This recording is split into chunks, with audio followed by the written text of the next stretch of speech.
Tony Robbins again. Listen, people ask me all the time, if you really want to get lasting change, real results that stick around, what do you got to do? What are the most important things you've learned, Tony, in that area? And I tell people the most common thing people talk about is how they want to make a change in their life. But everybody wants a change, but nobody wants to work out. Everybody wants muscle, but nobody wants to train. See, one of the challenges that we have in our lives is we don't realize that the process of training ourselves, the process of conditioning ourselves actually feels incredible once you get that initial momentum. But most people don't.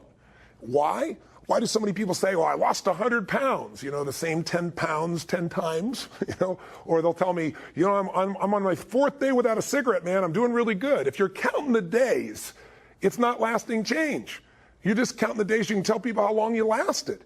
If you want lasting change, you've got to give up this idea of trying something. You got to decide you're going to commit to mastery. I would like to start this morning by showing you the strategy for learning. What is learning? So if we take a human being, and this will be a drawing of a human being, so you can see that, again, I majored in art. Magnificent, isn't it? So if we take a human being, and we want to be able to have them learn something, what is learning? Well, learning is the creation of, and here's the key word, of a relationship. Whenever you learn something, all you're really doing is creating a relationship between two things. So if I want to learn something, say, how do I learn this? It's not figuring things out. That's how most of us think of learning. Learning is not figuring things out. Learning is the creation of a relationship between two things. Something you already know, the known. Something you already know, it's in your head already, you understand it. And a relationship between the known and the, what would you guess? The unknown. Because the minute you link something you understand to something you don't understand, you now understand what you didn't understand. So if you want to learn something, if you're not learning, it's not that you're not smart, it's not that you can't figure it out. It's that the person is explaining it using references you don't have. So I've learned things like quantum physics, I've learned things like nuclear power from physicists. I'll say, okay, explain to me how that's like an orange, right? How's that at least like a solar system? Something I understand. And sure enough, once they make that linkage, you got it. You understand the relationship, you understand what things are. Most of us lower our standards, why? Because who you spend time with, my friends, is who you become. One of the biggest reasons I started going to seminars when I was like 17 is I had nobody around me as a great role model. I could read about somebody, but being around people, being in that environment was very different. Finding a way to go to work with someone who lived that standard of life was very different. You get around people with low standards and you compete with it. You don't need to compete with it. It's like, okay. I mean, remember Jerry Springer? I don't know if he's still in the air, but I remember he used to get people on the show and I thought, where would he find these people? And why would people watch? I'll tell you why they watch. They watch these people and go, my life's still pretty darn good compared to that person. Look at them. You don't have to change your life. All you have to do is find somebody with a lower standard and you'll feel good about yourself. But if you feel that good feeling, it's an illusion. The only thing that's going to make you happy, my friend, and this year or any other, is to step up. It's to raise the standard. It's to discover what you're capable of and feel that incredible power of pushing through whatever's holding you back and get to the other side of more of your true self. That's what this game's all about. How many of you can think of something you feel excited about right now? Raise your hand. Let me see your hand. Say I. When you're really excited about it, what about that excites you? Or when you're really excited, how do you feel? How do you speak? What's your life like? By the way, when you're excited, does it tend to touch other people, yes or no? Absolutely. By the way, do people have a tendency, who feels different right now than just even a couple moments ago? Raise your hand and say, I. Why? Because focus is controlled by questions. If you ask a different question continuously, not once, continuously, you will get a different answer. If you ask a lousy question, you get a lousy answer and a lousy state. Somebody says, why does this always happen to me? It doesn't always happen to you, but the brain's like a computer. Ask it a question, it'll have to come up with an answer because you deserve it, you idiot. Once you break through, then it just becomes a game. The people that are getting your products have not yet broken through in most cases.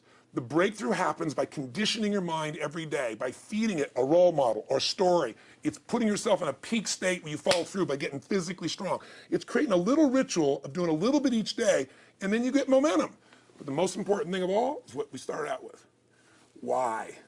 Absolutely. Why is it a must for you? It doesn't have to be you're against the wall, but it has to be something you're hungry for, because the only difference in people is hunger. And if you're not hungry, get around people that are hungry and something will hit you. If you don't like the way your career is or your business is, change it. If you don't like your body, change it. You don't like your relationship, change you first, because if you change it, you'll bring you to the next one. Maybe it's time to change it too, but change yourself first.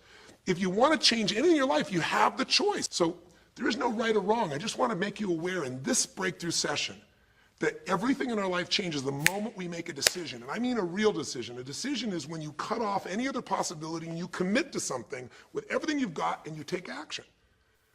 But the big decisions start with little decisions like, what am I going to focus on? Because whatever you focus on, you're going to feel. You're going to learn to drive a stick shift car and you're brand new at driving a car. Who can remember this experience? And was it overwhelming, yes or no? Why?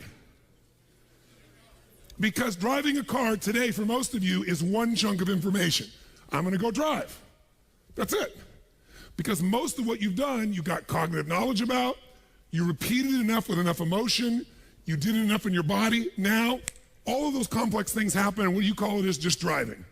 But the first time you were driving, it was a lot of different activities. I can remember, they called me speed racer because I couldn't figure out how to get anything going. I got in the car, okay, I accelerated, brake, got that, watched the road, and I'm supposed to do this too? And watch the rearview mirror? No, this ain't happening, right? Because it was overwhelming. Because what it was one chunk of you was figuring out how to accelerate, one part of you brake, another part of you's got to watch the road, another one's watching the rearview mirror, another one's got to figure out the timing of moving this in. But after a while, it just became driving. And most of you drive today literally on automatic pilot. Because many of you, how many have ever done this? You're driving along, and all of a sudden your mind goes somewhere else, and all of a sudden you go, who's been driving? Who's had that experience before? Say I. Well, who's been driving is your subconscious mind, the part of you that makes your heart beat 100,000 times a day without you having to think about it even when you're sleeping. And your subconscious absorbs way more when you're in a position of total absorption like you are here, immersion, more than your conscious mind does. I'm very clear that I believe that life is about leadership and being truthful to yourself. And so I believe, number one, that the mandate for any great relationship and the mandate for anybody to lead their own life and not be a follower is you got to see things as they are, but not worse than they are. Because that's where most people go. That's where they go in relationship. That's why they start to tear it down. That's why the relationship starts to break down, because people get scared when it isn't working out, and then they make it worse than it is so they don't have to try. Because they don't want to try again and be disappointed. They don't want to feel that sense of rejection. They don't want to feel that sense of failure. So most people make it much worse than it is. 80% of success in life, 80% of achievement in business, 80% of almost anything that matters in your life is psychology, and 20% is mechanics. And I'm here to tell you there's two things that control everything in your life. Every thought, every feeling, every emotion, every action you have in your life. What you're wearing today, whether you're going to turn this off within a few minutes or whether you're going to stick with me here for 2 or 3 minutes, is all controlled by two things: your beliefs and your values. Whatever you believe, if you think life is just a waste of time, doesn't matter what you do, or you're big boned, then obviously you're not going to go for it. You're not going to try to lose weight. You're not going to go push for that next level. Beliefs control us, but so do our values. Some people, value just kicking back. Some people value making it happen. Some people value their family the most. Some people value love. But you know what the real challenge is? When we have values in conflict. When you really want to make a difference in the world, or you really want to do well for your family, or you really want to do well financially, but simultaneously, you don't want to upset anybody. You want to be totally honest, and you want to make everybody happy. When we have conflicts between what we want and what we think we can have, or you have a goal of what you really want to make happen, but then you have this other belief inside that says this damn stuff never does work. Those inner conflicts are what keep people from using all of their energy. It's kind of like taking 2 steps forward and 3 steps back. So often in life, people don't begin the journey because they're not quite sure what to do or how to do it right or how to do it perfect. If you want to change your body, get yourself moving. Don't wait for the perfect trainer. Just go out there and move. Put on your shoes and move and get momentum. Just remember, progress equals happiness. If you can start to make progress, if you can get yourself going, even if it's not perfect, if it doesn't work, You know what to do, just change your approach. That doesn't work, change your approach. But if there's anything that'll shift your life, that'll get you to thrive in a difficult situation, is take some massive action. Try something else. Change it, try it, move it. I'm honored and I'm blown away, even though this is my 25th year plus doing this. I've been doing this for a quarter of a century now, which is quite amazing for me in the process. Thank you. And I've had the privilege now of working with more than 3 million people live in events from more than 80 countries around the world. So at this stage, I got to tell you something. I could be an idiot, and I would know that there are certain patterns that cause people to be fulfilled, to be happy, to fit, to be strong, to feel alive, to be vibrant, to have passion in their life, to do well financially, but even more importantly, emotionally, psychologically, spiritually, in their health and their relationships. And there are also patterns that make people frustrated, overwhelmed, depressed, sad, lonely, cause them to be struggling financially, struggling with their body, struggling intimately. And those patterns, they're not because there's something wrong with somebody, it's because of a pattern that we're doing. And I've spent a quarter of a century of my life basically studying the most successful people in the world and the most challenged, and figuring out what's the fastest way to create a change in basically developing the one thing that all people have in common who succeed: they're leaders. This is a leadership program. Because I don't care what style you are. I don't care if you're a mom. If you're a great mom, you lead your child. You're not led by your child. Or a great dad. If you're a great business person, you're a great salesperson, you're a great negotiator, you're a great anything. You're a great human being. This has been my entire life's obsession. What makes the difference in people's lives?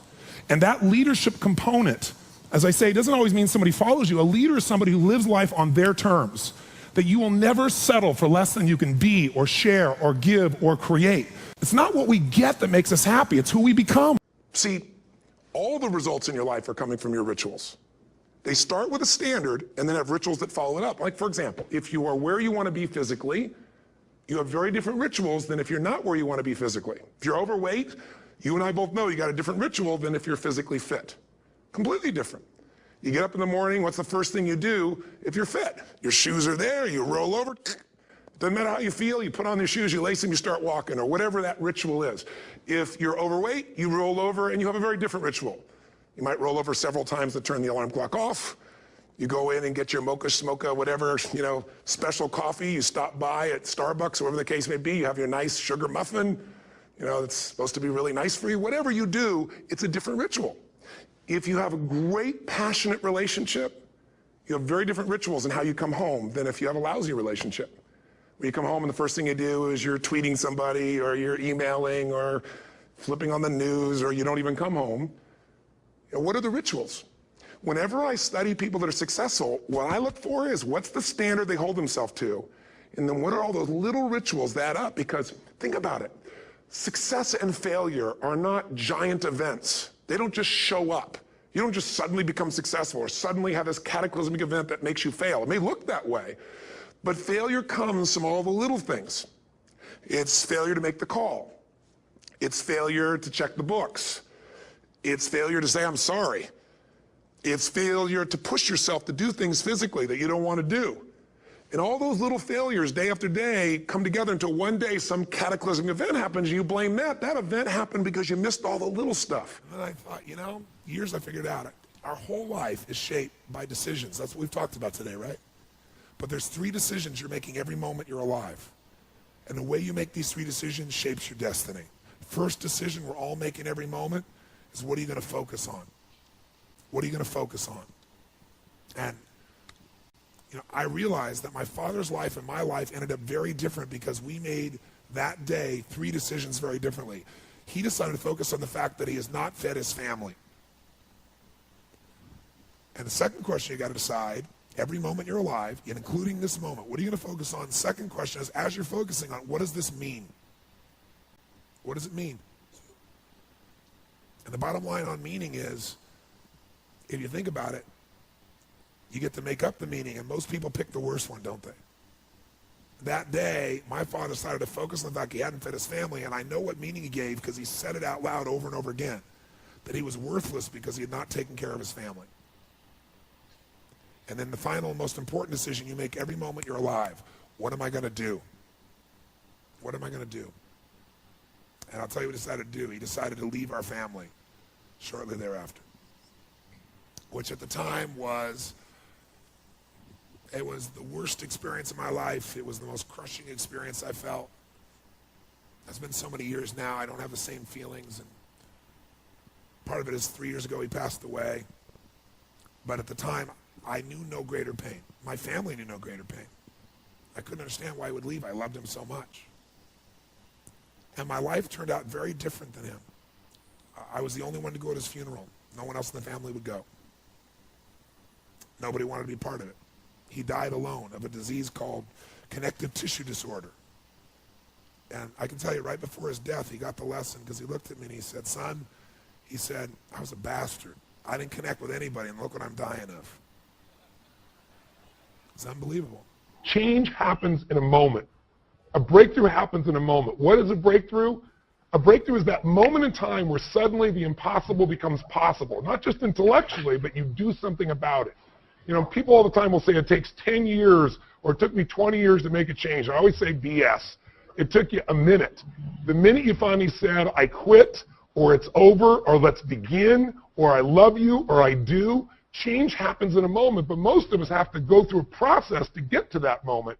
And what I'm dedicated to is having you get to that moment much quicker. Got a sort of 5-point plan that anyone can follow to get over stress and trauma in their lives. Talk me through it. Well, I think, first of all, I want to make one thing clear. The quality of your life is the quality of where you live emotionally. Like, we all have a home. Angry people find a way to get angry, even if their life doesn't have anything to be angry about. We can always find it. Sad people find a way to be sad. Caring people find a way to care for other people. So one thing you got to identify is, where are you living? What's your home? What's your habit? And then the way to change it is, when I was homeless, literally on my own, just getting started, I didn't have the internet, but I decided I had to go to a library and I had to feed my mind. And I always tell people the first stage is, weeds grow automatically. One of my teachers taught me, he said, every day stand guard at the door of your mind and feed it something good. Because if your worst enemy puts sugar in your coffee here, you're fine. If your best friend by accident trying to help you put some strychnine, you're dead. So if you feed your mind every day, 30 minutes a day of reading something, hearing something. Second, you got to strengthen your body. And the reason, Pierce, is fear is physical, right? So is stagnation, so is numbness, so is sadness, so is rage. And when you go in and change your body by an intense workout or a run or even an intense walk and the blood's flowing through you, science has shown it instantly changes your biochemistry. And now your mind and body are working together. Third thing, all these people did in common, if you watch, they found a mission bigger than themselves. Yeah. Something that they wanted to aspire to that was worth more than their pain. And then the fourth thing is, you got to find a role model. You heard it with Nick. Almost everybody finds a role model that makes it real. I was with Warren Buffett and with Sarah Blakely, the youngest billionaire. We're doing this roundtable about the future. And when you listen to this woman, and when women meet her, they don't just love Spanx, her product that made her a billionaire. They love this woman because she's a role model of what's possible. Yeah. When you get a role model, it becomes real to you if you get a plan, you get a goal plan, and you take massive action. And the last step, number 5, there's always somebody worse off than you are. I don't care what you've done. So if you can go help somebody worse off, it puts your life in perspective, and it also reminds you life's not about me, it's about we. I always tell people, the secret to a great life, the secret to living, is giving. And when you realize there's something in you still to give, even if you lost your legs, even if you've been through a horrific financial situation, your life can improve, but more importantly, you'll have a meaningful life because your life will contribute to other people. I tell people one thing. If you're not happy in your intimate relationship, you're not fucking happy. Because I don't give a shit how hard you work. I don't care how much money you make, how many trophies you get. In the end, if you don't have that aliveness and passion, a part of you is dead inside. The more you can cultivate that sense of wealth, that sense of abundance in you, the more you can feel that sense of joy, the more easy it's going to be for you to do financially. Because you're not going to be in this scarce, fearful mode. Now, that's not enough by itself. You can have this great sense of abundance and do the wrong mechanics and be a disaster. True or false? But if I had to have an area to get you started with, you want to have the emotion and psychological strength, because that's going to carry you through when the mechanics are boring or frustrating, or when things aren't working out. Your emotion, your psychology is what will carry you. It'll get you to keep doing it. The best way to deal with shame for people is to find what you're most proud of. You're never going to deal with shame. You have to overwhelm it with the good. It's kind of like if every day of your life you look around and you let it happen, news comes in, and it's almost always these days something to scare you. If it bleeds, it leads, they say in the newspaper business, right? Right. So something to jar you. If you're going to have your life, you have to what I call stack the good. You have to flood yourself with the good. You have to say, what am I proud of in my life? What am I grateful for? And you've got to literally think of 3 or 4 or 5 things, people, experiences. It could be something little you're proud of when you're a kid, something today. But if you do what I call an emotional flood, when you flood yourself with all the beautiful, proud things you're grateful for in your life, you'll find that'll overwhelm that feeling of shame, and the shame feeling will disappear. But it won't disappear by analyzing it. Right. Then you just get more in your head. I like this idea of flooding it in. You flood it. And when you flood it, and you do this, I can see you do this. You're a person, you look for the good, you find the good, and you stack it. Yeah. And that's what gives you so much energy. Decide to develop the habit right now, the habit of focusing on what's right in your world instead of what's wrong. The habit of focusing on what you do have instead of what you don't have in a situation. And as basic as that is, and as well as you know it, you've got to make it a habit. Because those habits form the chain of your ultimate character, of who you become and how you end up living your life. We've got to condition ourselves, because if we don't, we'll go back to the automatic state that most people live in today's society. The way to develop the habit is to go on a mental diet. I did this several years ago. As positive as I was going through unbelievable pain at the time. I'd had some major disappointments, some frustrations. I felt like I'd given it all. But what turned me around is one day I picked up this book called The 7-Day Mental Diet. It was a little tiny little booklet. And all the booklet really did was, for about 12 of the 14 pages, it challenged me to really see if I could really truly, for 7 days, live my life without one negative thought. And it kept saying throughout the book, now don't just say, yeah, I can do it, and don't just say, I'm going to do it. Think for a while before you commit to this. Don't actually commit unless you're really going to do it for 7 straight days, no matter what. It doesn't mean you don't have a negative thought. It just means that if you have a negative thought, you don't speak it. You set it aside. You forget about it. Or you replace it. If you say something negative, you go erase. What I really mean is this. Or you say, that's not what I mean. Here's what I mean is this. And you immediately focus on something good. It's not that nothing negative ever comes out. It's that you immediately do not allow yourself to hold a negative feeling, a negative thought for 7 straight days, day and night, even when it gets tough, even when somebody disappoints you, even when you get frustrated, even when you give your all and it still turns up lousy. Listen, if all I did was rant and rave on this tape and you didn't listen to anything else I said, but you took on this 7-day challenge, you can't believe what it'll do to your life. You know, we're living in a society where nobody moves anymore. What do we like today? How do people get injured today? They don't get injured smashing into people, playing football and anything else. They get injured typing, right? You know, picking up a pencil. That's how people get hurt today, because we don't use everything anymore. We live in a box. Think about it. Think about our lives today and how different it is than maybe the way we were formed to be made, to run, to hunt, to create, to procreate, to raise our children, to move, to farm, to do all the things that made us use all of our body. Today, what do? You wake up and you have this box life. You have a box breakfast, right? You get in your box car, you drive to your box office, you load up a box elevator. You don't use the stairs, of course, right? You go to your box office where you type on a box, talk on a box, right? Go into a box room for meetings, right? Sure enough, got a little box you can type on, listen to music on, box, have your box lunch, drive your box home, or get in the train or subway and another box home, get home to your box, and then turn on the box, type on a box, message on a box, and maybe go get a cylinder to change your state, right? Maybe. And most people's idea of exercise in our society today is fill the tub, pull the plug, and fight the current. That's the world we live in today. And so it's not hard to figure out why we're getting fat and why we're feeling kind of tired and why we're building up acid in our system, consuming foods that have nothing alive in them anymore. I will do something that I still do backstage and have done for 23 years because I don't hope I'm going to be in a good state. I demand it. So I do an incantation using my whole body. I'd say, I now command my subconscious mind to direct me in helping as many people as possible alive today to better their lives by giving me the strength, the emotion, the persuasion, the humor, the brevity, whatever it takes to show these people and get these people to change their lives now. And I would do that literally driving in my Volkswagen to a meeting in LA on the freeway for 40 minutes. People are looking at me, I'm screaming at the top of my lungs. They're going, I know he's a serial killer. I know he is. But by the time I entered that room, when 2 people meet, if there's rapport, the person who's most certain will always influence the other person. And I was totally certain, and they were trying to get revved up to certainty. Do you agree with this? Yes or no? I do another one because I was poor. I changed my mindset. I kept doing things, but I never got beyond it. I'd say God's wealth is circulating in my life. His wealth flows to me in avalanches of abundance. All my needs, desires, and goals are met instantaneously by infinite intelligence, for I'm one with God and God is everything. And I would imagine the abundance of my life, and I would feel so grateful. And a year later, I went from making $38,000 a year to making $1 million a year in 1 year. But successful people do what failures won't. You follow me on this? You know? If you get yourself in a state of certainty that this is going to work, I'm going to find the way, and if this doesn't work, I will make the way, then you tap a lot more potential. And when you're certain in your potential, you take massive action. When you take massive action, you really believe in something, you get great results. When you get great results, your brain goes, see, I told you I was a stud. People tell me all the time, oh, I'm skeptical or I'm pessimistic. I said, no, you're gutless.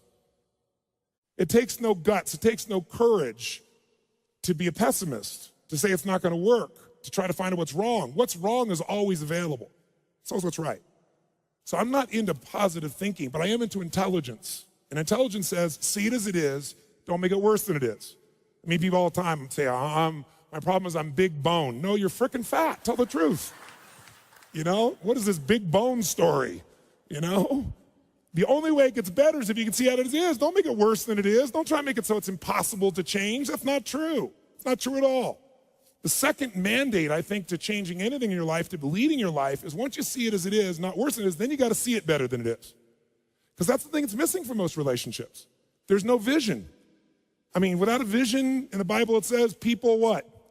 Perish. And when a relationship has no vision for greater than where they are, that relationship is going downhill, if not destroyed. I believe that every relationship, every part of life, every part of a human being needs a compelling future.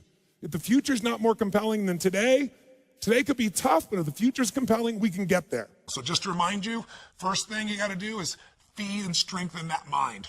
Read, listen, feed the mind, take control of that focus, stand guard at what other people are saying, focus on what it is you're here to give, what you can control, what you can make happen.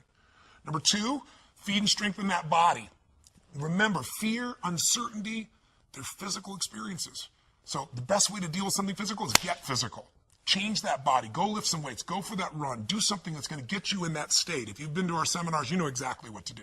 But get that hour of power going, that 15 minutes to thrive, if you're familiar with that, to train your body and mind to be strong again. Number three, make sure you put yourself in that position where you find a role model that's going to inspire you and show you that way. Maybe it's a contrasting role model. You think your life's so tough, find somebody with tougher who's really turned it around. Or maybe it's just somebody who's really succeeded, that you can now see there is a way. There's a way through. There's a way to make this happen, even in the toughest times. There's always a way. Four, make sure you get yourself into action. Get a plan, take massive action. And then number five, most importantly of all of them, feed your spirit. Feed and strengthen your spirit. And there's only one way to do that. It's to find what you're grateful for and to take time, whether it be prayer for you or just taking a moment to think about what it is that's so lucky in your life. There's a rejuvenation in our spirit when we stop taking things for granted. And when most importantly, what feeds your spirit is to give, to find a way to do something for someone else who's worse off than you are. Because what is this all about? It's about strength, and it's about perspective, it's about action, it's about emotion, and it's about heart. And so many people, miss the opportunity to feel like their life makes a difference. I'm a big believer that motive does matter, that why you do something people can feel, that people may be skeptical, they may have their judgments or their fears because they've been through so much, but in my experience, ultimately, why you're doing something people feel, and if you're doing this because some part of you knows that you're here in life not just to get but to give, then there's a spark that happens in other people because they feel the genuineness of that, and there's a spark that happens in you because it reminds you what you're made for. Whenever you don't learn, it's because someone is trying to teach you in a different way. And the different way is, I was a good student in school. I liked learning until I got to junior high school, where I liked all subjects until I got to there, when math became algebra, geometry, and trigonometry. Because when I got there, I totally hated it. So I had no motivation to really learn it. And with no drive to learn something, you don't. Who you spend time with is who you become. And getting yourself in proximity with people that are succeeding, even if you have to work for free for somebody, get in the environment around them, it rubs off on you. You begin to think like they think. You begin to see what the opportunities are. One of the challenges in our country is when people are really doing poorly, we put them together in an environment with other people who are doing poorly, and we wonder why they don't get better. No amount of money will ever make you wealthy. Because as soon as you get there, you will raise the game. Now here's what's great about that. To continue growing in all areas of life. If you could grow emotionally, should you? Yes or no? Yes. If you could give more, should you? Yes or no? Yes. If you grow intellectually, should you? Yes. If you could give more love, should you? Yes. If you could grow more financially, should you? Yes, because growth is life. But having to grow in order to feel significant enough means you will always be poor. It's a game that never ends. Let's talk about money now, not wealth. What does it take mechanically to get this thing called financial independence? And what is financial independence as opposed to wealth? Wealth is a product of the mind. Again, no amount of money you ever achieve will make you wealthy. Financial independence means you never have to work again in order to live your life. That when you do work, you're doing it because you really want to, not because you have to. And how many are committed to not only being wealthy, but also financially independent? Say, ah! Life will pay whatever price you ask of it. But you know what's interesting? You got to ask intelligently. In the Bible it says, ask and you shall what? Yeah, pretty good formula. You ought to look into it. But you know what? It says ask and you shall receive, but I'm sure it meant ask intelligently. I'm sure that's what God meant. I'm sure he didn't mean bitch and you will receive. Whine and you will receive. I don't think that was the instruction. Now, if you were going to ask intelligently, there might be 5 elements of that. Number one, you'd have to ask specifically, wouldn't you? You wouldn't ask in a general way. People do it all the time. They go, I want more money. Fine, here's $1, get out of here. Very often, you're getting what you're asking for. You're just not aware of how general you're asking.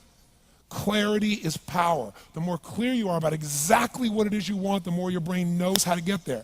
Your brain is a servo mechanism. It's like a bomb. Those bombs, those missiles, they have a servo mechanism. So if the target moves, it knows what the target is, it follows it. Your brain, when you condition it, knows exactly what to go for and it'll find a way to get there. Did you ever buy a certain outfit or a certain car and suddenly see that car outfit everywhere? How many of you have had that experience? Say, aye. How come that car outfit's everywhere? It always was everywhere, but now you notice it. And the reason is because there's a part of your brain called the reticular activating system, the RAS. That part of your brain determines what you notice and what you don't notice. Your brain spends most of its time trying to make sure you don't notice because you'll go crazy if you notice everything. But when you decide what's most important to you, your brain goes after it. Everyone I know who's successful builds what I call an RPM plan. An RPM is built on the metaphor that the way to get from where you are to where do you want to go to the fastest is you got to build power, like in a car, RPMs. And the R stands for they know the result they're after. They know what they want precisely. If you don't know exactly what you want or you let yourself get beyond that into something general, you're not going to achieve it.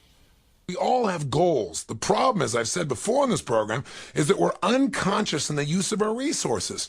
Most people's goals are to, quote, pay the lousy bills, or to get by, or to survive, or get out of debt, or make it through the day, make the relationship a little better, get a better job. In short, they're caught up in the trap of making a living rather than designing a life.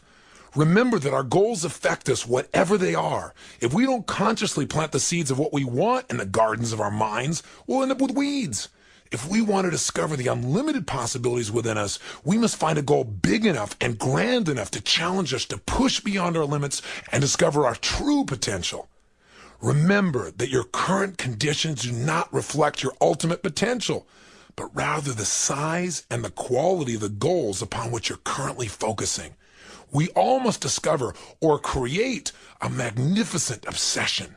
Whenever you look at somebody and say, why are they more successful than anybody else? It's always because of step one, they've raised their standard. If you go back home and you want to change your life in any way, personally, professionally, or your company, as boring as it sounds, as stupid as it ain't it sounds, you might say, I spent all this time, this energy, this money, and you're going to tell me to raise my standards? Yes. Because even though that's not sexy, it is the only thing that creates lasting change. You can go on a diet and you can lose weight, but what will that person eventually do? They'll go where? Back, unless they raise their standard. Now that sounds so trite and stupid and positive thinky or old school, but the truth is it's the truth. So maybe I can language it in a way that's more compelling to you or more simple. What does it mean when we say raise our standards? It means you turn your shoulds into musts. The difference in people is that they turn their shoulds into musts. The things that you used to say I should do, you do your shoulds when it's convenient, when it's comfortable, when it goes your way. But when something is a must, not to other people, but a must to you, do you find the way to get it done, yes or no? So the difference in people is what's their must, or another word for that is what's their standard. Because here's what leaders really do. They maximize resources. A leader can come into an organization that's totally torn up in horrible shape, take the same resources, take it to another level. Your body, your mind, your emotion, but you can't maximize it when you're trying to fit in. And you can't maximize it when you live by everybody else's rules. I'm not saying don't be respectful. I'm just saying as a leader, you got to decide what you believe is right. And one thing I can tell you will always feel right: to never settle for less than you can be, do, share, or give. That'll feel right as long as you're inside your life here. Whoa, yes. The greatest investors, the greatest financial success in history, the first man to become a billionaire by investing alone is a man who was a friend of mine. He died about 4 years ago, named Sir John Templeton. Sir John Templeton started out with nothing. He wasn't Sir John. He was a guy that basically grew up in this tiny little town with nothing to his name. He worked hard, and he decided to save his money and find a way to invest. But he had one cool secret. He realized when things are going well, what do people want for their property when things are going really well? A high price or a low price? Which one? High price. When things are going well, do they want a high price or a low price for their shares? Which one? High price. When things are going unhappy, when things are terrible, when things are going well, people think it's going to go well forever. When they think it's going bad, they think it's going to go bad for how long? Forever. When things are going really poor, what does that guy want for his shares or his home? A high price or whatever he can get? Which one?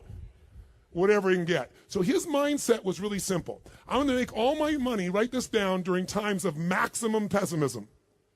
I'll make all my money during times of maximum pessimism. If you can, when everybody else is freaking out, seeing it worse than it is, you can see how it really is, not kid yourself, not just be positive, but see it better than it is and see where the advantage is. And you can do the third step I left out, which is once you see it better than it is, you got to make it that way. You got to come up with a strategy and action plan to make it that way. If you can do those three things, you can take advantage. If you want a great jump in the quality of your life, an extraordinary jump in the quality of your life, you got to set yourself up to win. You got to set yourself up with a process that allows you to consistently grow, consistently enjoy your life, and consistently produce the results that you're really after. And I don't care. But if you've got that focus, the target, and you got the toolbox, and you're still not getting what you want, it's because you got inner conflicts. That's the third pillar. You got to resolve your inner conflicts. Because that, as I try to explain to you, 80% of success in anything is your psychology, and 20% is the mechanics. So those inner conflicts are when you take 2 steps forward and you pull 3 steps back, right? When you say, boy, I'm totally committed to this, but you don't follow through. This is my expertise, the why guy part. Why? Why do you keep saying you want this? You have crystal clarity and you have the tools and you're still not getting it. There's a conflict in you. You want to be totally successful, but you're afraid at some level that if you are totally successful, you will not be loved. You'll be rejected. You want to be in a position where you have total free time and you want to build a billion-dollar enterprise. These are conflicts. You really, truly know you got the tools and talents to make this happen, but a part of you doesn't think you deserve to succeed because it's something you did at some point in your life or something you made up. Or you think making money or being successful economically is not spiritual. And you're committed to being spiritual, and yet the other part of you, it's the inner conflicts between fighting parts. So what do we do in this third pillar? Think of it as a vault we got to unlock. Think of it as unlock and unleash. That's the third pillar. The way you unlock and unleash is you identify the conflicts. You get clear what they are. So you may have total clarity, even the tools, but how can you totally unleash and commit when you're being pulled in 2 different directions? You say, Tony, how do I solve that? There isn't one way. You've got to get clear about what's most important to you today, not what you think you should do based on an old blueprint, an old belief system, your parents, society, your friends. Otherwise, you'll succeed and not be fulfilled. So once you identify the conflicts, now what you got to do is align. Align your life with what you really value. Align your life with what is most important to you. And then once you are in a position where you're aligned, guess what you'll do? Take action. You won't even have to work at it. When everything's in alignment, there's nothing pulling you away, boom, you go for it. But when you say, I want a relationship, but at the same time, simultaneously, I want to be in a position where, I never have to, I only get what I want every moment, or I never have to commit to anything, then obviously you're never going to get there. That inner conflict must be resolved. Once you align and you take action, guess what's going to happen? You're going to achieve. And once you achieve, you succeed. When you succeed, I'll tell you what you got to add to it. Celebrate, right? And then contribute. Pay it forward, if you will, as corny as that sounds. Remember the movie? Pay it forward. Don't pay it back. Take what you've got, what you've learned, and bring it to someone else. And if you bring it to someone else, it continues that cycle of fulfillment, of joy, of meaning in your life. Everything works. I just finished by reminding you what I think everybody knows in their heart. Nothing you get will ever make you happy. Nothing. Doesn't matter how many people respect you, how much money you have, how many things you have. We all know that. But who you become will make you very happy or very sad. And so ultimately, there's one way to test your life. In the busyness of your life, make sure you take just a few minutes to give yourself the gift of making progress every day. Because that's the one word that'll make you happy. Progress. Doesn't matter what you achieve. Feels good for how long. You know, you got it. It's wonderful. It's exciting. You appreciate it. And then you move on. But if you're still growing, if you're not growing, you're dying. If you're making progress, if you're not where you want to be physically, but all of a sudden you took this book and you started to make some simple changes, and you started to walk, move, exercise, you make a couple dietary changes, you got some energy now, and you start feeling it every day, even if you're not yet to the 30 pounds you want to lose, just the momentum will make you happy. If you're in a relationship where you're settling, or you're in a relationship where you're not in a relationship and you're settling for being alone when something inside of you craves more, and this book triggers you and gives you the plan of how to finally connect and break through your own fears and connect with people and light them up the way you really want to, just even before you're there, just the progress will light you up. And we all have to keep growing to feel that alive. So whether it be progress in your business, progress in your body, progress in your energy, your relationship, your kids, your finances, your career, I don't care what it is, that's what my life's about. So my heartfelt wish for you is this video becomes a trigger for more progress. And that out of that progress, you'll have things that you enjoy in your life that you'll now be able to give to other people too. So please pass along your stories. I'd love to hear. Pass along to other people and let them know what this has meant to you. And let's see if we can't, through this trigger of the social networks and social media and email and everything else that we have, texting, let's see if we can just spread this around and really touch a lot of lives. You'll get then the same joy I get, which is people coming up saying, oh my God, you changed my life. I don't change anybody's life. They do it for themselves, but I provide the triggers, and you can be my partner in providing the triggers. So blessings to you. Bula from Fiji. Live strong, live with passion, and God bless.